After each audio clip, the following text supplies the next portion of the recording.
students. My name is Sumita Roy Chaudhary.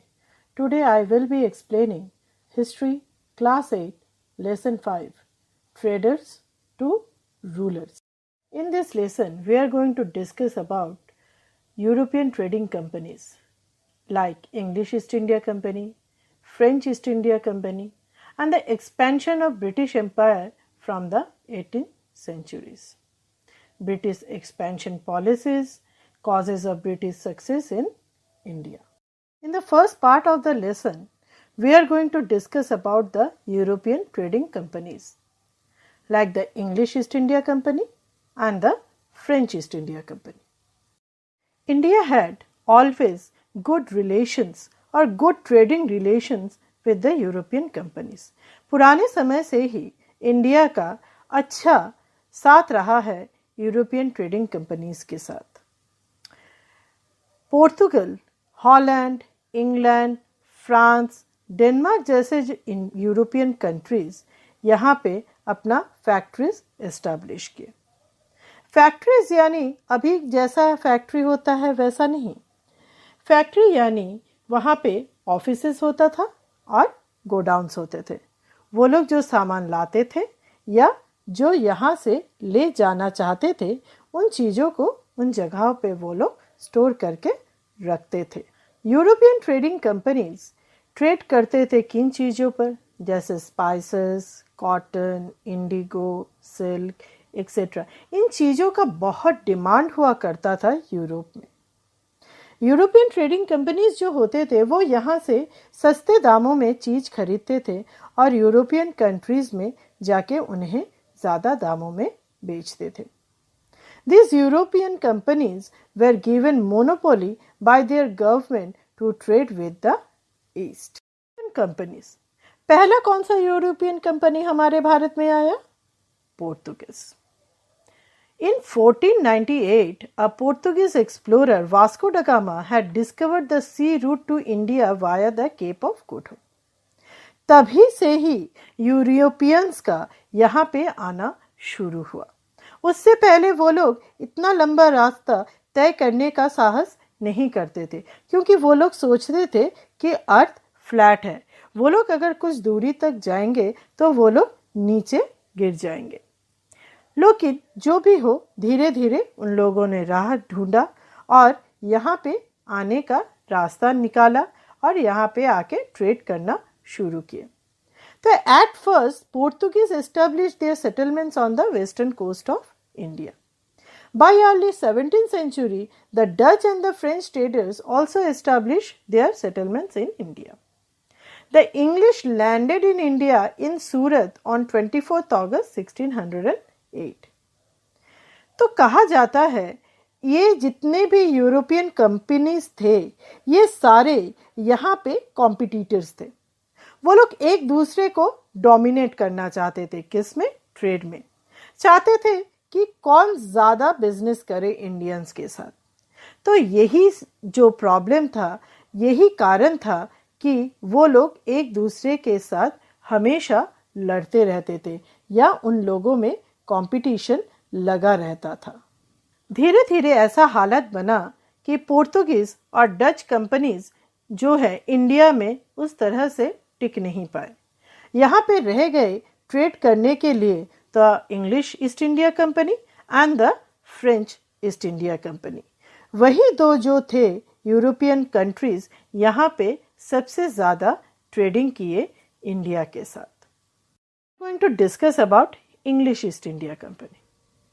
English East India Company एक company था जिसको queen Elizabeth one ने 1600 में परमिशन दिया था कि वो इंडिया में आके यहाँ पे ट्रेड करे.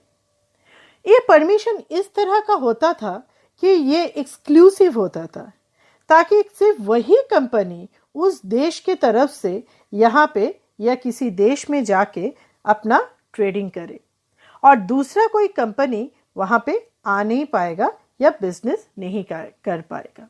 इसके बदले में जो है उनको रूलर्स को कुछ रेम्यूनरेशन देना पड़ता था.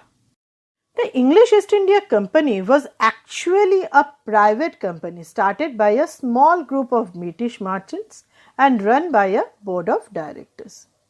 वो लोग पूरी तरह से इंडिपेंडेंटली अपना काम करते थे.